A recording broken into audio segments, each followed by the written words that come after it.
participating.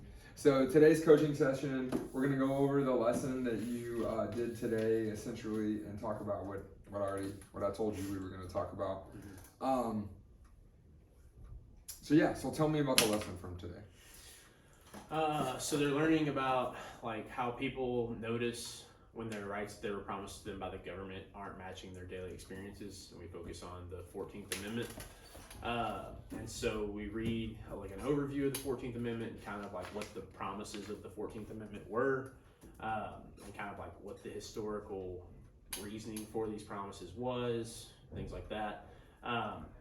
We read that and they answered some questions. We went over that and talked about it. And then they looked at some various acts that were passed throughout American history that were kind of ways to reinforce the 14th Amendment because, and like a lot of them knew this from, their prior knowledge, like, a lot of these things that were promised weren't actually being upheld. So like we had to have the Voters' Rights Act, the Civil Rights Act, all these other things to like make sure that people were treated fairly under the law. And then their assessment for the day was to, so they researched on their own a different act that's like currently going through Congress right now, the SAVE Act. And kind of like the same idea of like, what's this affecting, what can be the outcomes of this and whether or not they agree with it. And then they had to describe how the 14th Amendment was reinforced throughout American history, like what gaps were present whenever it was first written, and then like how was that kind of shored up in the time since then. Okay, and then remind me again, remind us again, because I think I know. What's the compelling question, the unit question? The unit question is, does the law create change or do the people force the law to adapt? Good, and I noticed that you put that at the top of this and all the other assignments they've done. So that's the unit question, and then today was, how do people notice when rights promised don't match their daily experience? Cool. Right. I like the lesson. I think that the 14th Amendment is really great.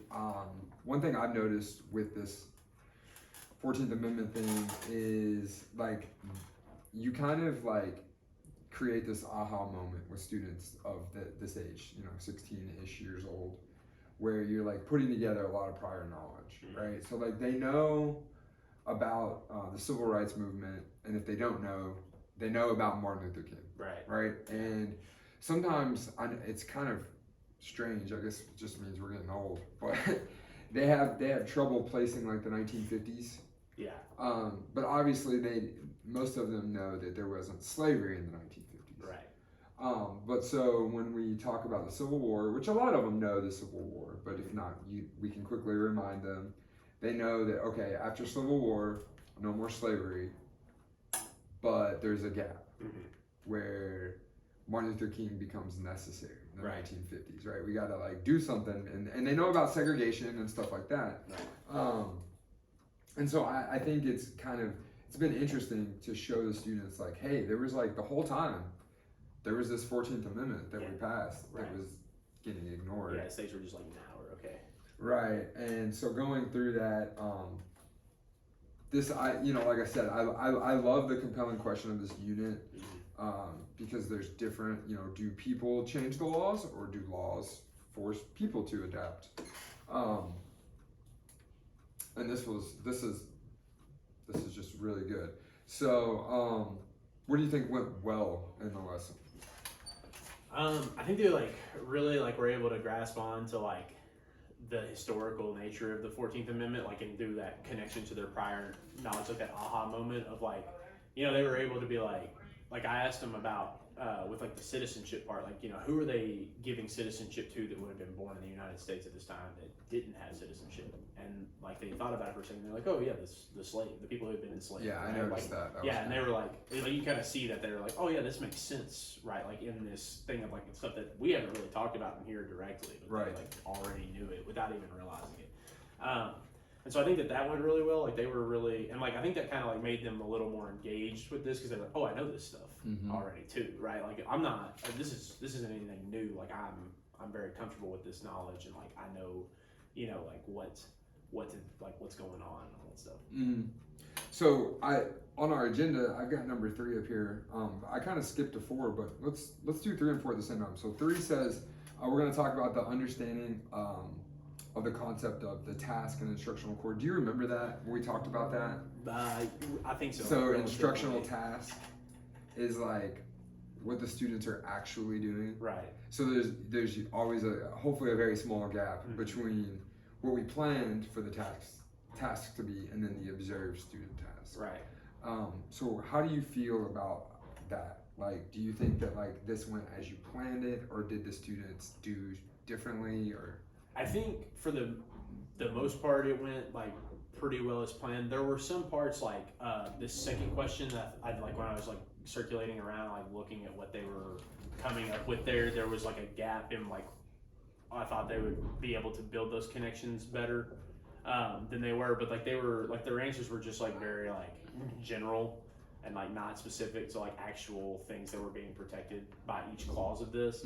And so like the first part they were able to describe the clause, right? But then like they struggled with that connecting part of like, okay, so like this is what the clause does, so like what is it actually protecting for these groups of people? And so that was like one place where I noticed. So it was like at times, yes, right, like it was like lined up very well, and then other times like it seemed like they were kind of, I don't know, like missing the objective a little bit there. okay, good. So like we planned to activate their prior knowledge, and that was Right. successful. Yeah. That all came to fruition, but the more, and this is very typical. I mean, the more higher level thinking, where you're connecting Right. concepts to things. Yeah. And kind of like getting, you know, what we've been talking about in class to then converge with their prior knowledge that they did have. Right, like that's kind of I think where the disconnect was for them, is like seeing how they kind of mesh together.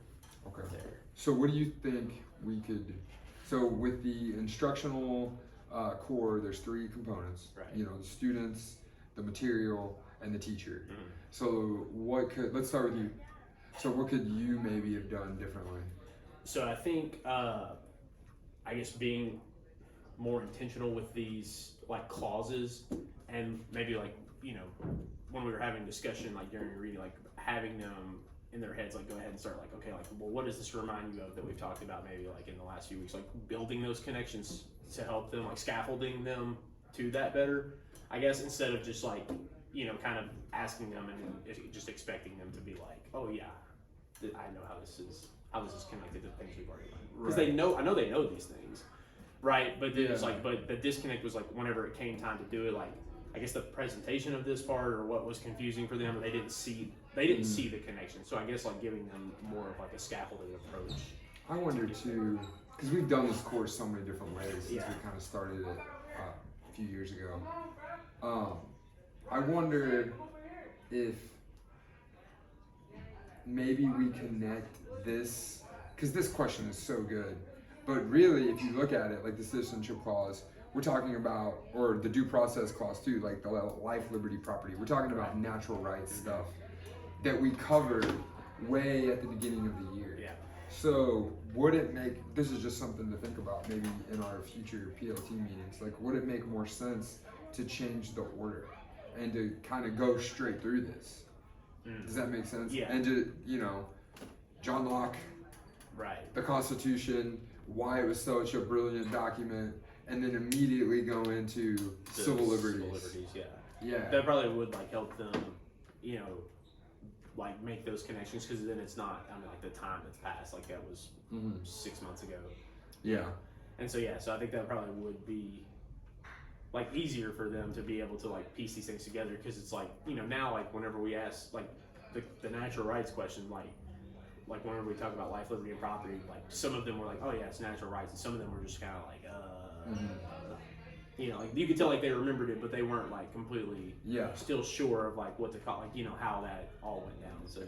And I also wonder if we could like if we should like maybe distill down a few things that like we want to make sure that they always know. Right. You know, like that kind of like transcends over the whole course. Yeah, and that could look like an opener. Right.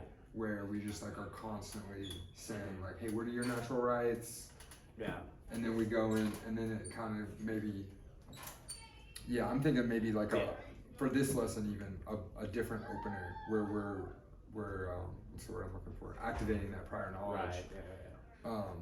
Because I found myself, I taught this similar lesson yesterday with Ruddy, Mm-hmm. and I found myself saying, you know this a lot. Yeah. Like we went over this. Right. You know, not like in a way, like and it was more in a positive way because the Yeah. students were on it for the most part. But one thing that I noticed is like when we're here in March and things have like kind of piled up. Like we've gone over a lot. Right. We've covered a lot. Yeah. So yeah, I you know, this instructional core thing with the students, the teachers, and the content, like we can constantly be tweaking. Mm-hmm. So yeah,